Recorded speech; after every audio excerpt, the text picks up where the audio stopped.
Hey, Young and the Restless fans. Nikki's world is getting darker, literally, and that is already a shocker. But the bigger question is whether this unexpected turn in her recovery is finally the thing that changes her life for the better, or whether Young and the Restless is about to put Nikki through even more emotional disaster before she gets any relief. It's Radhika from Radhika's Storyline, and we're going to talk about Young and the Restless. But first, please hit subscribe if you're not already following us. So let's talk about this week in Genoa City, because honestly this feels like one of those weeks where one character's crisis becomes the emotional center of everything, and that character is clearly Nikki. We already know Nikki's health crisis is front and center, and when the bandages came off, her vision had not returned. That alone is heartbreaking, and I mean really heartbreaking, because there is something especially cruel about getting to the big reveal moment and then hearing, basically, not yet. The doctor assured Nikki and her family that her sight could still return eventually and that she needed time to heal, which is hopeful on paper, sure, but in real life and in soap life those are two very different things. Eventually is not exactly comforting when you are the one sitting in the dark trying to stay calm. And that is what makes Nikki's story this week feel so heavy. She is at home on the ranch. She is doing her best to stay positive, and at the same time she is trying to be realistic. That is such a Nikki thing too, because she does not like to completely fall apart in public if she can help it. She wants to be strong, she wants to hold it together, and she wants to look like she can handle it. But honestly, there is only so much positive thinking a person can do when they are suddenly dealing with blindness and the fear that maybe things will not go back to normal on the timeline they want. That kind of emotional pressure can make the walls close in fast, and that is exactly what the spoilers say happens on Tuesday. Now, Monday starts us off in classic Genoa City power struggle fashion, because Victor holds Adam and Chelsea accountable for their actions. And honestly, were any of us surprised? Of course Victor was going to come down hard. Adam thought he could juggle getting Newman media back and winning over Victor at the same time, which, I mean, that was a little delusional, let's be honest. Victor does not want somebody else doing the dirty work for him. He wants to be the one pulling the strings, making the moves, and, if possible, crushing Billy Boy Abbott in the process. That is not subtle. That is Victor Newman's favorite hobby.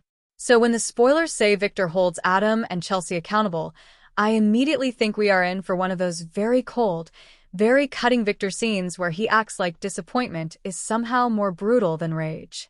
And with Victor, it usually is. And then we also have Billy and Sally keeping secrets from each other on Monday, which is never a great sign. Honestly, if two people both have secrets at the same time, that relationship is already walking toward a cliff. It may not be doomed immediately, but it is definitely wobbling.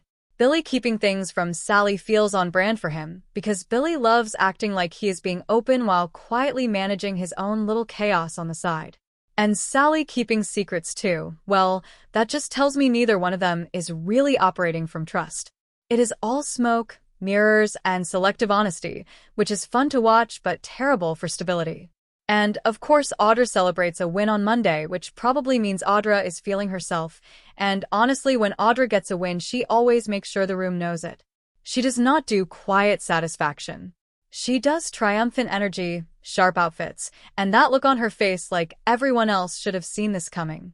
I loved that for her, even if it means somebody else is probably irritated by the end of the episode.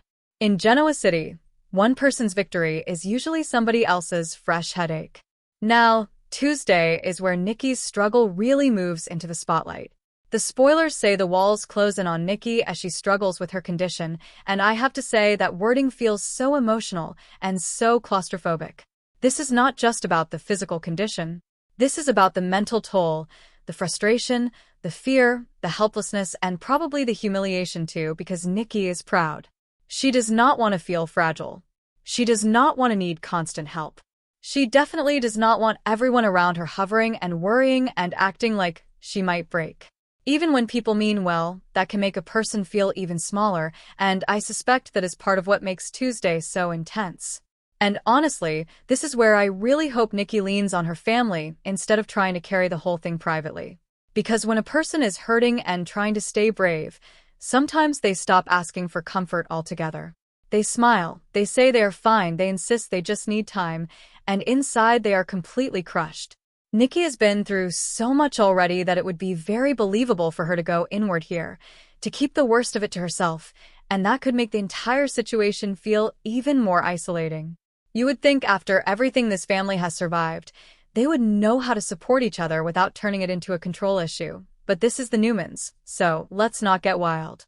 Then Wednesday gives us the huge middle-of-the-week twist because Nikki's health takes an unexpected turn. That is the phrase that really hooked me.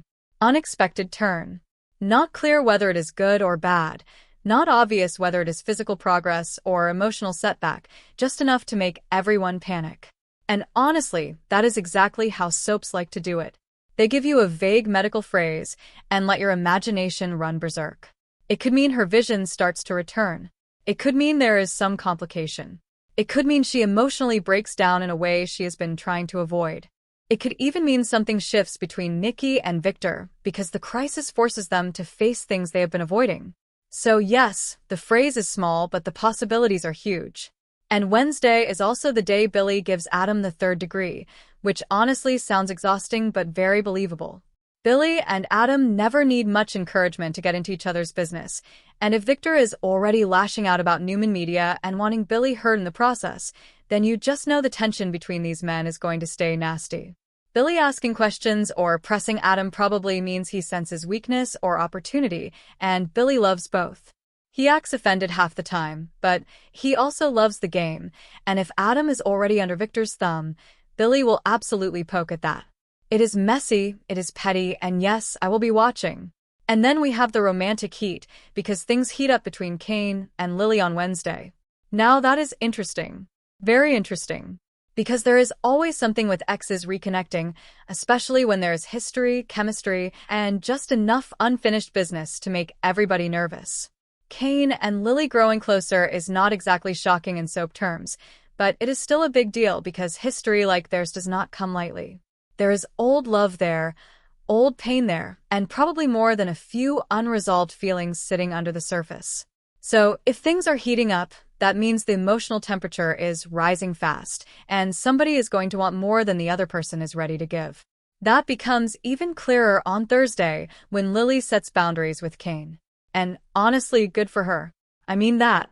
Because warm moments are one thing, but Lily drawing a line tells me she knows exactly how dangerous nostalgia can be. It is so easy to get pulled into an ex when the chemistry is still there and the memories are working overtime, but boundaries mean she is not willing to just slide back into something because it feels familiar. She may enjoy the attention, she may feel the pull, and she may even be tempted, but she is not completely losing her head over it. That is smart. Rare but smart. Thursday also gives us Phyllis and Matt toasting to their future, which, okay, that is either hopeful or a setup for disaster. And with Phyllis, it can truly be both at the same time. Phyllis does not really do calm, low-stakes romance. Even when she is smiling and clinking glasses, there is usually some potential storm cloud sitting off to the side waiting for its cue. And Matt apparently is not going anywhere, which says a lot. If the show keeps him in the mix, then clearly there is more to explore there, either romantically, strategically, or both. And Phyllis toasting to the future sounds sweet, but it also sounds like the sort of scene that could age badly in under 48 hours. That is not me being mean. That is me knowing Phyllis. And then Abby confides in Daniel on Thursday, which really caught my attention because that feels quieter but potentially very important. When a spoiler says someone confides in someone else, that usually means emotion, vulnerability, or a truth they are not ready to share widely. Abby talking to Daniel could be about fear, uncertainty, relationship stuff, or a concern she has been holding in. We are not told exactly what it is, so I am not going to pretend we know, but those quieter scenes can end up mattering a lot because they deepen alliances and open doors for future fallout. Now, Friday wraps the week with Victor and Nikki agreeing to a fresh start, and that is fascinating because it suggests that whatever happens with Nikki's health, it pushes them towards some kind of reset. Maybe emotional, maybe relational, maybe both. And honestly, after all the stress and all the pressure of the week, the idea of Victor and Nikki choosing a fresh start feels surprisingly tender, at least by Newman standards. Tender for them still includes power, control, dramatic pauses, and a little emotional intimidation, but still. It sounds like movement in a good direction. Friday also has Matt Clark trying to make amends with Sienna, which tells me his story is still very much active, and Sharon tells Noah about Nick's setback. And that is one of those end-of-week details that can easily get overlooked because Nikki's health is such a big story, but it matters. A setback for Nick is not nothing, and Sharon being the one to tell Noah means that whatever is going on there has emotional weight too.